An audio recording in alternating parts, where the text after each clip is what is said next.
Good morning, this is Rachel with Infused Meadow, and this hopefully will not be too long of a video, but I have 6 of these smallish onions that need dealt with before I end up losing them. And so, because I've told you all before many times, I do not like waste. So what I am going to do is I'm going to put these into my dehydrator, and I thought I would kind of talk you through that. All you need to do, literally, is remove the outside of your onion. And then from here, it's up to you on how you want to put it onto your dehydrating trays. Now, before we get into that, you can also cut your onion. You don't have to cut it, but what I do if I don't want to dehydrate, like if you do not have a dehydrator, but you also have some onions that are going, that are close to a lot of bad in it, and then you ended up cutting around all that bad, which is awful because then you end up losing most of the onion. You can cut this up the way that you would for most of your meals. So whether it's diced, julienne, long strings, up to you, rings, doesn't matter. You're just going to cut those up. And what I do is I portion them into like 1 cup portions, and then I put those I'll pile them up onto a cookie sheet, and I'll slide that into my deep freeze. And then that way, after a couple hours, they're nice and frozen, and then I'll put them into a vacuum seal bag, and I will vacuum seal those and then date them, and then write on there that it's onions. You should know what it is, but just in cases, just write down that it's onions.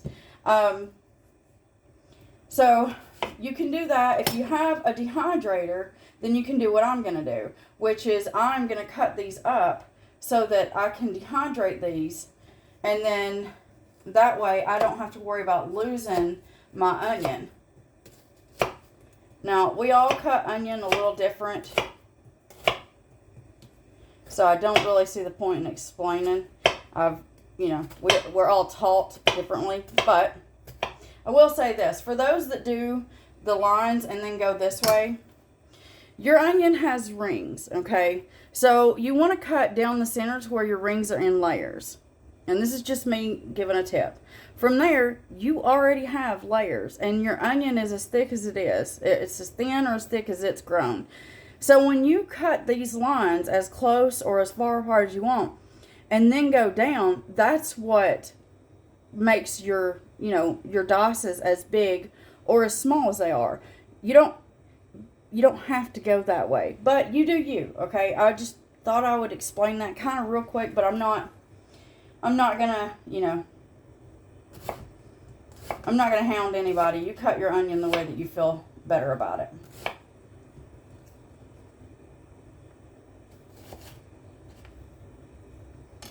So all you got to do is you're going to chop your onion the way that you like it cut.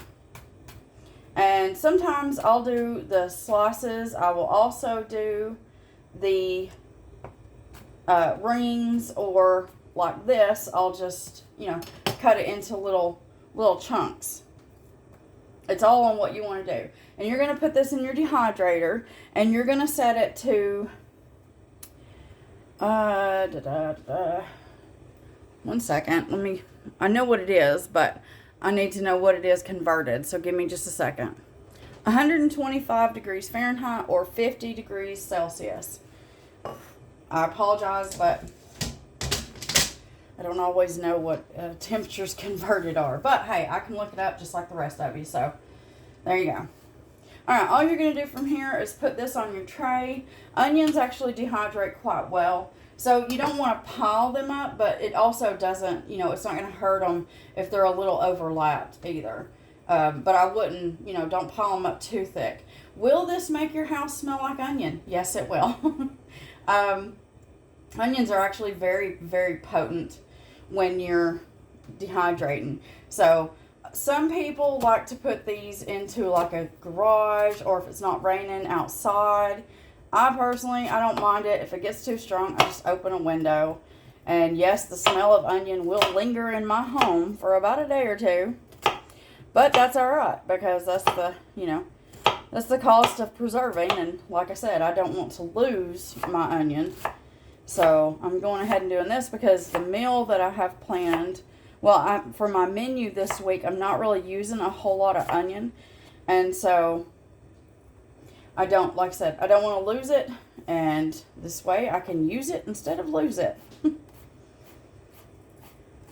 Now, I know some people are probably thinking, well, I can just go to the store and buy more. Yes, you can. Yes, you can. But, and this is just a thought, okay? You paid for these onions. Did you really want to pay the store just to bring them home to throw them away? I mean, that would mean you literally paid the store for trash, to take their trash off. So, this is a way that you can preserve these and not worry about exactly that you bought them from the store just to bring them home, let them set, and throw them away. So, I'm going to get these done. I have 6 of these. So, to keep them, you know, I hate putting my dehydrator on for 1 or 2 trays, which is great because if it's 1 onion per tray, I have 6 trays, and my dehydrator will basically, you know, I'll be full and happy. I will be anyways. Now, on your ends, okay, so these with the root end, you can throw that away. Or you can put that into your garden and let it break down in your compost. Now, the skins, and these outer skins, as long as your onion doesn't have mold, you can put these into a freezer bag and save those in your freezer so that when you do go to make yourself some kind of bone broth or vegetable broth, you can throw these skins in there, whether it's garlic, onion, even the peelings from your carrots. As long as you've washed any dirt off, you can throw that into your broth, and that will help flavor it. And that way you don't have to cut into a whole new onion or, you know, a whole new carrot, because you've already washed your carrot. You've probably peeled that outer skin off. Just save it. And that way you can use it later. And like I said, you can do that with anything that you would use for your broth. Celery, when you cut that end off, as long as you've washed it, throw that in your bag as well. Sorry. So that way you're not, you know, you're not wasting. You can reuse it. Now, if you don't make broths, and there's no point in you saving any of this, then like I said, if you do garden, throw that out into your garden beds. It'll break down. If you have chickens, I wouldn't give them the onion. Just some stuff that I'd read about onions and chickens. But, you know, carrot peels, almost any other thing that you have in your kitchen, you can give to your chickens. So that's a few ways I know that you can do that rather than just having to throw it away, if that helps. So I'm going to get all these trays done. I'm going to get this in my dehydrator. Now, this can take 4 hours. It can take 6 hours. It can take 8 hours. If you want me to be honest, it all depends on the dehydrator that you're using, and it's going to take what it takes. What you're looking for is you're going to grab yourself, what I do is I grab myself a couple of the big pieces off of each tray. Let me back up. In 6 hours, okay, every 2 hours I go in and I rotate my trays in my dehydrator. And then after about 6 hours, I like to turn it off, let these cool completely, and then I'll go through and I'll pick the biggest pieces that I find on each tray, and then I'll break them. If they flex, they're not done, and you need to put them back in. Let them go for another hour or 2, and you can check them again. But they got to go until they're done. When they break, and you have a nice clean break, and you know they're not running liquid, that means you're done. So at that point, what you're going to do is you're going to put these into a jar, airtight, and then every single day, you want to walk in there and just kind of shake your jar a little bit, turn it, make sure you don't see anything sticking to the glass, and make sure you don't see anything clumping up inside. If you do start to see it sticking, or if you see moisture developing in your jar, or if you see it clumping, put it back on your trays and put it back in the dehydrator. That means that you didn't get everything. So it happens. Sometimes we just miss some, you know, we'll just miss 1 or 2 pieces. It just happens. But it's okay because you're not going to lose it. You're just going to put it back in your dehydrator and you're going to let it go for another couple of hours. And then the same thing, just check. And that's the beauty of dehydrated products. And as long as you've got this in an airtight container, it's completely dry. You can drop yourself in some of the little moisture absorbers once you've let it set for 1 week. I always let mine set for a week. That way I can make sure I don't see any signs of moisture. After that, I'll drop in a moisture absorber, put the lid on it, and I'll store it in my pantry. And these are good. It should be good for at least 2 years. Okay, at least. As long as you don't leave the jar open, exposing the air to it, because that can bring moisture, especially depending on, if you've got a lot of moisture in your air, depending on where you live. But you can add these to any dish that you cook with, any of them. You can add them straight as they're dried, or you can put them into a bowl with some water and let them rehydrate, if that's what you want. You can also cook these up in a skillet on a very low heat. No, don't add butter, don't add anything to them, and let those just kind of sweat for a while. And then you can add those to these trays and dehydrate that, and that'll give you kind of a caramelized onion flavor. You can put them in your slow cooker if you want, and let those slow cook on low for several hours. And it's the same thing. You're caramelizing them, and then you can put these on a tray, put them in there. It's the same process. Right, so after a week, you can store these as long as you don't see any signs of moisture. And then, like I said, they're good for at least 2 years, sometimes longer. And at 2 years, if you have opened your jar a lot, gotten into it but not quite used it all, and you do start to see signs of moisture, you can throw those back in your dehydrator. Dehydrate them until they're back to being dry. Now, after that time, if you go another 2 years, I would not re-dehydrate them at that point. So at 4 years, I would not re-dehydrate those.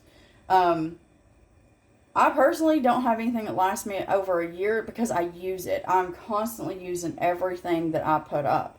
And that saves me from having to go to the store.